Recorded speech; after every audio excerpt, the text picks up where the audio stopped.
एक ऐसी दुनिया है जहां लोग पानी की बूंद बूंद को तरस रहे हैं। डेली का काम बिना पानी के करने पर मजबूर हैं। कैसे करेंगे, क्योंकि इन्हें पीने तक का पानी नहीं मिल रहा। लेकिन जैसा हमेशा होता है ना अमीरों के पास, चाहे दुनिया में कैसी भी मुसीबत क्यों ना आए, उन्हें परेशानी नहीं होती। वैसा ही कुछ यहाँ पर भी है। फ्यूचर में हमें एक ऐसा वक्त दिखाया जाता है जब जिंदगी बहुत आसान थी, लेकिन अब सब कुछ बदल चुका है। दुनिया एक सूखी हुई वीरान जमीन में बदल चुकी है। बरसों से बारिश नहीं हुई। लोग प्यास और भूख से लड़ते हुए हर दिन जिंदा रहने की कोशिश कर रहे हैं। जमीन अब पूरी तरह रेगिस्तान बन चुकी है। इसी बर्बाद हुई दुनिया में कुछ लोग अब भी इस उम्मीद में हैं कि दुनिया जल्दी ही पहले जैसी हो जाएगी। इसके बाद हमें होम टाउन में रहती हुई एक फैमिली दिखाई जाती है जिसमें आर्नेस्ट नाम का आदमी है, जिसके पास गांव में बहुत ज्यादा जमीन है। लेकिन आर्नेस्ट की जमीन पिछले कई सालों से पानी ना होने की वजह से बंजर हो चुकी है। आर्नेस्ट के पास इतने पैसे भी नहीं कि वह महंगे दामों पर पानी खरीद कर अपनी जमीन उगा सके। इसीलिए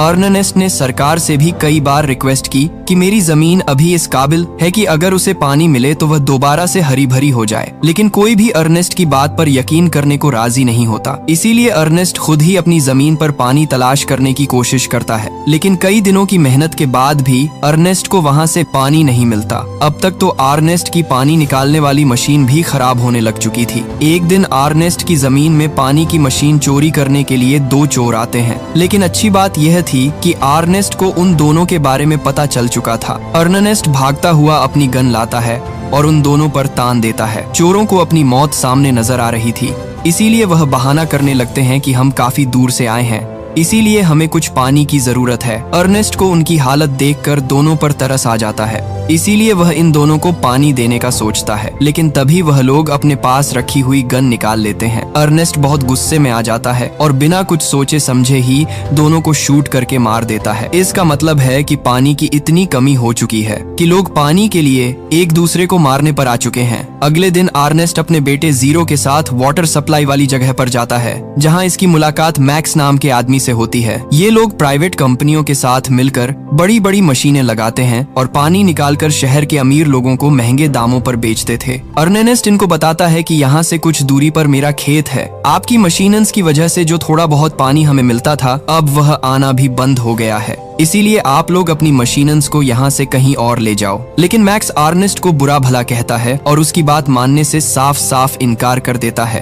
अर्नेस्ट भी अब चुपचाप कुछ पानी लेकर वापस घर की तरफ निकल आता है। अर्नेस्ट के पास इतना खाना पानी नहीं था कि वह अपने गधे को भी पेट भरकर खाना दे। इसीलिए अर्नेस्ट के गधे की हालत भी खराब हो चुकी थी। वह बहुत ज्यादा कमजोर हो चुका था। रास्ते में आते हुए गधे का पांव एक पत्थर से स्लिप होता है और वह नीचे जा गिरता है। इसीलिए उसके अगले दोनों पांव टूट जाते हैं। बेचारा गधा पहले ही भूखा प्यासा परेशान था, लेकिन अब वह चलने के काबिल भी नहीं रहा। वह बहुत ज्यादा दर्द में था। अब अर्नेस्ट अपने गधे को दर्द से आजाद करने के लिए ना चाहते हुए भी उसे मार देता है। इसके बाद यह दोनों घर वापस आ जाते हैं, जहां हम अर्नेस्ट की बेटी मैरी को देखते हैं जो मिट्टी की मदद से बर्तन साफ कर रही थी। अब इन लोगों के पास सामान इधर उधर ले जाने के लिए गधा नहीं था, इसीलिए अर्नेस्ट अपने बेटे के साथ रोबोटिक फॉर्म में जाता है, जहां ऐसे रोबोट्स तैयार किए जाते हैं जो लोगों के लिए एनिमल्स की तरह काम करते हैं। आज इस कंपनी ने पहली बार एक रोबोट तैयार किया था जो ह्यूमन नीड्स के हिसाब से बनाया गया था। सभी लोग यहाँ इकट्ठे हो जाते हैं, इसीलिए इस रोबोट की बोली लगना शुरू हो चुकी थी। यहाँ फ्लेम नाम का आदमी किसी तरह भी इस रोबोट को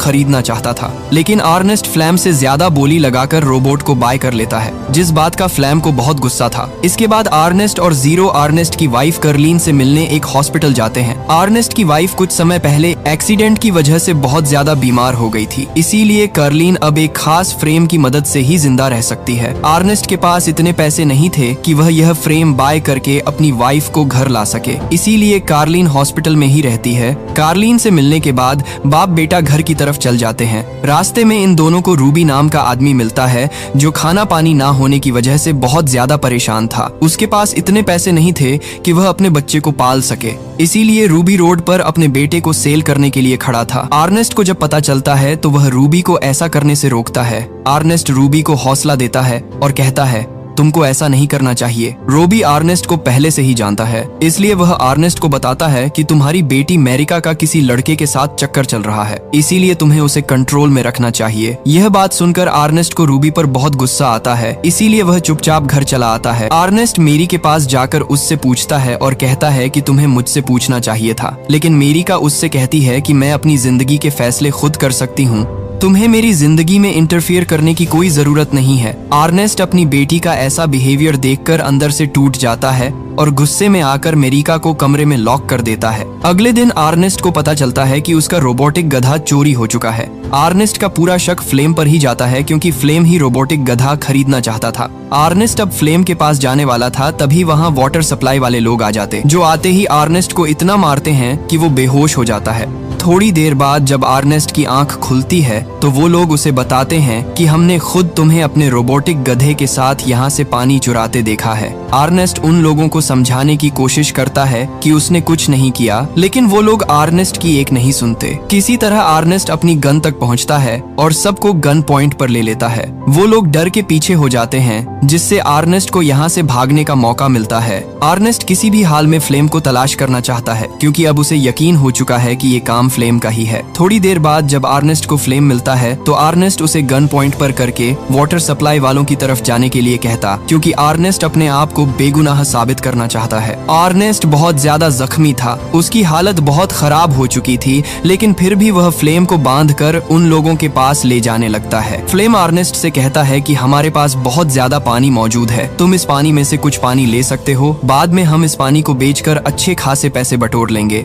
अर्नेस्ट की हालत ऐसी नहीं थी कि वह पानी के बिना एक और कदम भी चल पाता, इसीलिए वह थोड़ा सा पानी पी लेता है, लेकिन वह पानी बेचना नहीं चाहता, क्योंकि सप्लायर्स के सामने अर्नेस्ट को अपने आप को बेगुनाह साबित करना है। लेकिन अर्नेस्ट के कदम लड़खड़ाने लगते हैं। फ्लाइंग के दिमाग में लालच आता है, इसीलिए वह एक पत्थर उठाकर अर्नेस्ट के सर पर दे मारता है। पत्थर लगते ही अर्नेस्ट नीचे गिरता है और वहीं पर उसकी मौत हो जाती है। फ्लैम वहां ऐसा सीन क्रिएट करता है जिससे सबको लगे कि अर्नेस्ट को उसके रोबोटिक गद्दे ने ही मारा है। इसके बाद फ्लैम अर्नेस्ट के घर जाता है, जहां वो मैरी से मिलता है। तब हमें पता चलता है कि फ्लैम वही लड़का है जिसे अर्नेस्ट की बेटी का चक्कर चल रहा था। मैरी फ्लैम से मिलकर बहुत खुश होती है। इधर हम जीरो को देखते हैं, जो अपने डैड के काफी देर तक घर न आने पर बहुत ज्यादा परेशान हो चुका था, इसीलिए वो डैड को ढूंढने के लिए चला जाता है। वहाँ उसे रोबोटिक गद्दा मिलता है, जिसके साथ कुछ वाटर बॉटल्स भी पड़ी हुई थी। यह बॉटल्स उसी वाटर सप्लायर की थी जिनके पास जीरो और अर्नेस्ट मूवी की शुरुआत में गए थे। जीरो को पता चल चुका था कि उसके डैड अब इस दुनिया में नहीं रहे। इसके बाद जीरो वो बॉटल्स लेकर सप्लायर के पास जाता है, तो उन्हें भी पता चल जाता है कि अर्नेस्ट ने उनकी बॉटल्स नहीं चुराई थी, क्योंकि अगर अर्नेस्ट बॉटल्स भरता तो बाकी की बॉटल्स भी वहीं पर होनी चाहिए थी। जीरो को भी लगता है कि उसके डैड को रोबोटिक गद्दे ने ही मारा है। घर आकर जीरो उसे तोड़ने की कोशिश कर रहा था, तभी वहाँ फ्लैम भी आ जाता है। फ्लैम जीरो के सामने अच्छा इंसान बनने की कोशिश करता है।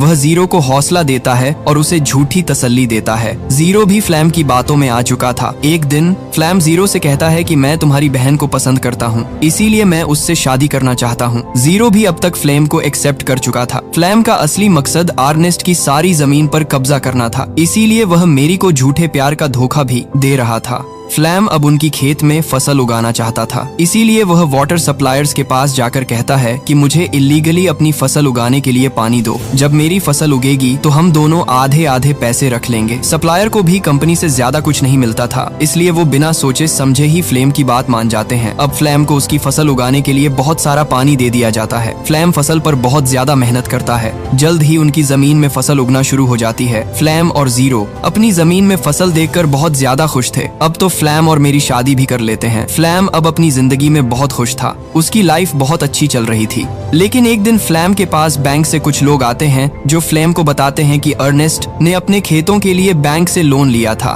लेकिन काफी समय गुजर जाने के बाद भी उसने अपना लोन अदा नहीं किया। अगर कुछ दिन तक लोन वापस न किया गया तो बैंक उसकी सारी जमीन पर कब्जा कर लेगा। फ्लेम को बैंकर्स की यह बात सुनकर बहुत ज्यादा गुस्सा आता है, क्योंकि उसने इन खेतों पर बहुत मेहनत की थी। वह किसी भी हाल में अपने खेत बचाना चाहता था। फ्लेम बहुत चालाक इंसान है, इसलिए वह रूबी के पास जाता है। रूबी बहुत गरीब है और आज से कुछ समय पहले वह गरीबी की वजह से अपना बच्चा बेच रहा था। प्लम रूबी के पास जाकर कहता है, मैं तुम्हारी मदद करूंगा, तुम मेरे साथ चलो। रूबी भी बिना अपनी पत्नी को बताए अपने बेटे के साथ फ्लैम के साथ चला जाता है। फ्लैम मौका देखकर चोरी चोरी रूबी के बच्चे को बेच देता है। इसके बदले उसे बहुत सारे पैसे मिलते हैं। जब रूबी को इस बारे में पता चलता है तो वो फ्लेम से लड़ने लगता है, लेकिन जिन लोगों को बच्चा बेचा गया था उनके कानून के मुताबिक जब सौदा हो गया तो उसकी कोई वापसी नहीं होती, इसीलिए वह लोग रूबी को मार देते हैं। साथ ही वह फ्लैम को भी शूट करने की कोशिश करते हैं, क्योंकि उन्हें लग रहा था कि फ्लैम रूबी के कहने पर ही उसका बेटा बेच रहा है। इस गोलीबारी में रोबोट को भी एक गोली लग जाती है। फ्लैम रोबोट को छोड़कर वहां से भाग जाता है, क्योंकि वह जीरो को बताएगा कि उसने अर्नेस्ट का रोबोट एक गद्दा बेचकर बैंक का कर्ज अदा कर दिया है। रोबोट में एक फीचर था कि अगर उसका मालिक उसे कहीं छोड़कर चला जाए तो रोबोट की सारी सेटिंग्स रीसेट हो जाती थी। इसी वजह से अब रोबोट धीरे धीरे खुद ही अपने डिफॉल्ट ओनर की तरफ जाने लगता है। ओनर जैसे ही रोबोट को देखता है तो वह अचानक हैरान रह जाता है। रोबोट एक गद्दे के ऊपर नंबर प्लेट की तरह अर्नेस्ट का नाम लिखा हुआ था, इसीलिए ऑनर रेडियो की मदद से अर्नेस्ट से कांटेक्ट करने की कोशिश करता है। इधर हम फ्लेम को देखते हैं जो बहुत खुश है क्योंकि उसने बैंक के लोन को अदा कर दिया है। जीरो जब ऑनर की यह न्यूज सुनता है तो वह बहुत ज्यादा परेशान हो जाता है। खाना खाते हुए जीरो फ्लेम से पूछता है, क्या तुमने सच में रोबोट को बेच दिया है? यह सुनकर फ्लेम को बहुत गुस्सा आ जाता है। वह जीरो को बहुत बुरा भला कहता है। फ्लेम का ऐसा बर्ताव देखकर जीरो का शक और भी गहरा हो जाता है। अगले दिन जीरो उसी कंपनी में जाता है जहां से वो और उसके डैड ने रोबोटिक गद्दा खरीदा था। वहां जीरो की मुलाकात ओनर से होती है। तब तक ओनर ने रोबोटिक गद्दे को पूरी तरह ठीक कर दिया था। इसके साथ ही वह जीरो को एक खास बात बताता है। ओनर कहता है कि रोबोट अपनी मेमोरी में वीडियो रिकॉर्डिंग भी करता है। जीरो जैसे ही वह रिकॉर्डिंग देखता है उसे सच्चाई पता चल जाती है। असल में उसके डैड का कातिल कोई और नहीं बल्कि फ्लेम ही था। जीरो यह जानकर बहुत ज्यादा चौंक जाता है। इसके बाद वह घर आता है और फ्लेम से कहता है, हमारा रोबोट खुद ही घर वापस आ गया है, लेकिन तुमने तो कहा था कि तुमने उसे बेच दिया है। इस पर फ्लेम कोई जवाब नहीं देता। जीरो को फ्लेम पर बहुत गुस्सा था, लेकिन वह फिलहाल किसी अच्छे मौके की तलाश में था। जीरो फ्लेम से कहता है, तुम्हें रूबी अपने पास बुला रहा था। यह सुनकर फ्लेम बहुत ज्यादा घबरा जाता है क्योंकि रूबी तो पहले ही मर चुका था। अगले दिन फ्लेम को रूबी की तरफ से एक चिट्ठी मिलती है। चिट्ठी में रूबी लिखता है, मैं बहुत परेशान हूँ, इसीलिए मुझे तुम्हारी बहुत जरूरत है। रूबी ने एक वीरान जगह का पता चिट्ठी में लिखा था। अगले दिन फ्लेम अपने रोबोटिक गड्ढे के साथ रूबी द्वारा बताए हुए स्थान की तरफ जाने लगता है, लेकिन तभी ही उसका पैर किसी चीज में अटक जाता है। वह नीचे एक गहरे गड्ढे में गिर जाता है। गड्ढा इतना गहरा था कि फ्लेम की टांग टूट जाती है। तभी वहां जीरो आता है। जीरो की आंखों में देखकर फ्लेम समझ जाता है कि जीरो अब सब कुछ जान चुका है। फ्लेम अभी भी जीरो को अपनी बातों में उलझाने की कोशिश करता है, लेकिन सच्चाई अब जीरो के सामने आ चुकी थी। जीरो फ्लेम को मार देता है और रोबोटिक गद्दे के साथ घर वापस आ जाता है, लेकिन वह मेरी को इस बारे में कुछ भी नहीं बताता, क्योंकि अब मेरी फ्लेम के बच्चे की माँ बनने वाली थी। काफी देर तक फ्लेम घर नहीं आया था, इसीलिए मेरी बहुत परेशान हो जाती है। मेरी जेरो से कहती है कि अब हमें अपनी माँ को घर ले आना चाहिए, क्योंकि अब हमारे पास इतने पैसे हैं कि हम अपनी माँ का फ्रेम अफोर्ड कर सकते हैं, क्योंकि अब उनकी फसल बहुत अच्छी हो चुकी थी। और इसी के साथ मूवी यहीं खत्म हो जाती है।